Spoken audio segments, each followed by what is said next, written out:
La Edad Media es un periodo de la historia que ha causado mucha controversia. Aunque el hombre fue capaz de hacer diversos avances, la verdad es que fueron más de 1000 años en los que el progreso de la humanidad se estancó claramente. Una época en la que ninguna civilización alcanzó el esplendor de los grandes tiempos del Imperio Romano. Ponerle fechas a la Edad Media es más fácil que la Edad Antigua. Todos estamos de acuerdo en que la Edad Media comienza con la caída del Imperio Romano de Occidente en el año 476, momento en el que Roma pierde el poco poder que le quedaba. Sin embargo, hay dos fechas que marcan su final. Por un lado, son muchos los que sitúan el fin de la Edad Media en la caída de la capital del Imperio Romano de Oriente, Constantinopla, a manos del Imperio Otomano en el 1453. Sin embargo, está hoy en día más extendido que el final de la Edad Media lo marca el descubrimiento de América por parte de Cristóbal Colón en 1492. Pero bueno, vamos al lío porque hay mucho que contar acerca de lo que pasó durante la Edad Media. Para empezar, es importante dividir la Edad Media en dos periodos: la Alta Edad Media, del siglo V al siglo X, y la Baja Edad Media, del siglo XI al siglo XV. A la caída del Imperio Romano de Occidente hay dos cosas destacables. Por una parte, la existencia del Imperio Romano de Oriente, con capital en Constantinopla, la actual Estambul, también conocido como el Imperio Bizantino, que durará cerca de 1000 años más y controlará extensas zonas de lo que hoy en día es Grecia, Turquía e incluso Oriente Próximo. Por otra parte, diversos pueblos germánicos como los suevos, los vándalos, los alanos, los ostrogodos o los visigodos invaden toda Europa occidental, fundando diferentes reinos, dejando una Europa súper fragmentada. Pero ojo que estos pueblos no eran tontos y se quedaron con algunas cosillas de la cultura romana, como sus leyes o con el cristianismo. Curioso, ¿no? En lo que hoy es España se asentaron los visigodos, que serían derrotados por un nuevo gran imperio que se extendía desde lo que hoy en día es Arabia Saudí.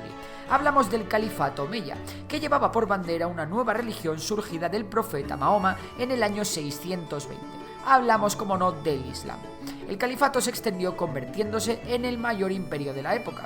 Los musulmanes avanzarán hasta ocupar toda la península ibérica y el sur de Francia, hasta que unos pocos cristianos derrotan a los musulmanes en el año 722 en la batalla de Covadonga, con el desde entonces rey Pelayo al frente.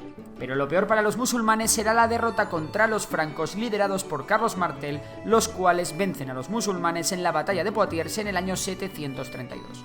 Desde entonces el Islam retrocederá en Europa, aunque se mantendrá en la península ibérica hasta la caída del Reino de Granada en 1492. Pero volvamos con los francos. El nieto de Carlos Martel conseguiría aumentar sus dominios hasta el punto de que se proclamó emperador, ya que él mismo se veía como sucesor de los emperadores romanos. Hablamos de Carlomagno, emperador del Imperio Carolingio, que, como hizo Alejandro Magno, dividió el imperio a su muerte entre sus sucesores, y como siempre esto traería líos familiares por las herencias, hasta el punto de que sus sucesores van a la guerra. De esta guerra surge Francia y el Sacro Imperio Romano Germánico. Durante toda la Alta Edad Media hasta el siglo XI, unos guerreros valientes como pocos aterrorizaban a todos los pueblos costeros de Europa con sus incursiones. Hablamos de los vikingos, que no solo se quedaron en las costas británicas, alemanas o francesas, sino que llegaron incluso a la península ibérica, Sicilia e incluso hasta las mismísimas costas del Imperio Bizantino. También se les vio por el Báltico, obviamente, y por las costas rusas. Finalmente, los vikingos fracasaron en su intento de conquistar Inglaterra y paulatinamente fueron perdiendo influencia y poder en Europa, pero no cabe duda de que fueron unos guerreros muy duros de pelar. Precisamente de los vikingos pasaremos a un descendiente suyo, Guillermo el Conquistador, quien tras desembarcar con un gran ejército salió victorioso en la batalla de Hastings y se hizo con el trono de Inglaterra. Y de Inglaterra nos vamos a Oriente Próximo, porque allí sucederán una serie de guerras impulsadas por la Iglesia Católica, cuyo objetivo será recuperar Tierra Santa para la cristiandad, que estaba en manos musulmanas desde el siglo VII. Estas guerras recibirán el nombre de cruzadas, y que tras empezar en el año 1091 durarán cerca de 200 años. Habrá hasta 9 cruzadas, pero las más importantes sin duda son las 3 primeras.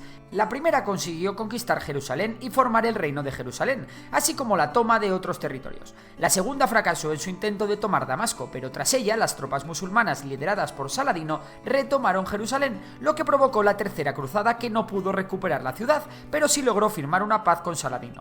En 1291 los cruzados evacuaron sus últimas posesiones en Tiro, Sidón y Beirut. Y una vez más cambiamos de lugar y nos vamos hasta Mongolia, porque allí a principios del siglo XIII, a la par que los reyes cristianos derrotaban a los musulmanes en la batalla de las Navas de Tolosa, un gran imperio iba a surgir. Hablamos del imperio del gran Genghis Khan, que no solo consiguió unir a todos los mongoles bajo un mismo liderazgo, sino que aumentó sus dominios como nunca nadie antes lo había logrado. Genghis Khan fue capaz de conquistar una gran parte de Asia, asegurando su dominio de la actual China, una gran parte de Rusia, Oriente Medio, Persia e incluso llegando a las mismísimas puertas de Europa. En 1200 1327, tras conquistar medio mundo, Gengis Khan muere por las heridas que le produjo el simple hecho de caerse del caballo. Sin embargo, sus descendientes continuaron expandiendo el imperio mongol, derrotando a húngaros, alemanes, polacos, persas y demás pueblos. El problema era que el proceso para elegir un nuevo líder, es decir, un Khan, era complicado y requería incluso parar las campañas militares. Además, el imperio mongol se dividía en diferentes khanatos, y el proceso para designar a los líderes de estos khanatos también era complicado. Esto hizo que poco a poco el imperio se fuese desintegrando por problemas entre diferentes tribus mongolas. Y bueno, nada, para el principio del siglo XIV el imperio ya estaba completamente dividido y no era ni la sombra de lo que ya había sido antes. Y a finales del siglo XIII ocurre algo que a los que seáis jugadores de Age of Empires os va a sonar. Hablamos de la rebelión de los escoceses liderados por William Wallace contra la ocupación inglesa. Hasta 2 guerras habrá por la independencia de Escocia en el siglo XIV. Tras ellas, los escoceses consiguieron mantener su independencia.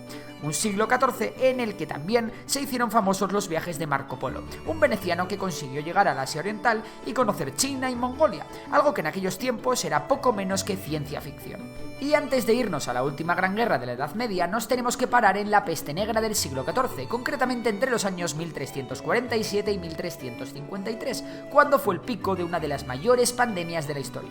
Es difícil conocer el número exacto de muertos, pero se estiman que entre 75 y 200 millones de personas perdieron la vida, lo equivalente a entre el 30 y el 60% de la población europea.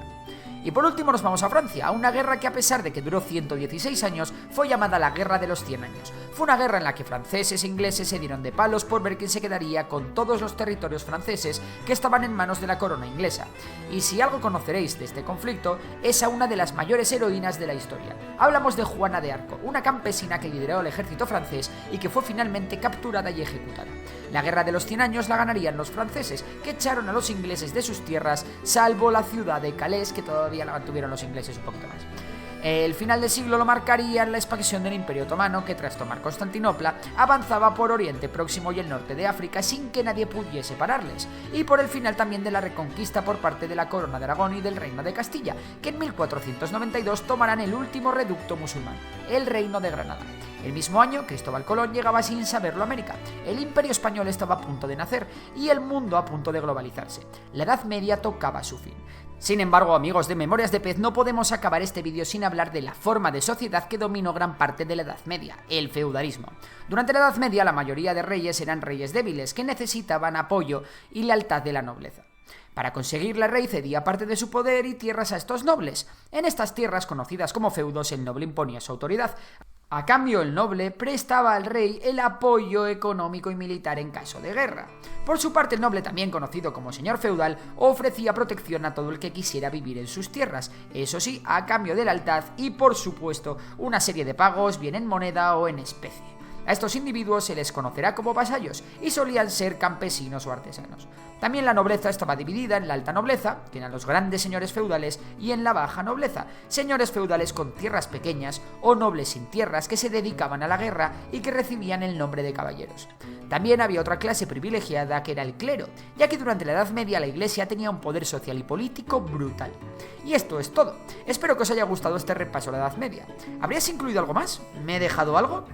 Os leo en los comentarios. Por lo demás, si te ha gustado el vídeo, ya sabes que puedes suscribirte al canal, darle a me gusta, activar la campanita para que os avise YouTube siempre que subo un nuevo vídeo, y ya sabéis que podéis seguir a Memorias de Pez en Facebook, Twitter e Instagram. Así que nada, un saludo a todos y hasta la próxima.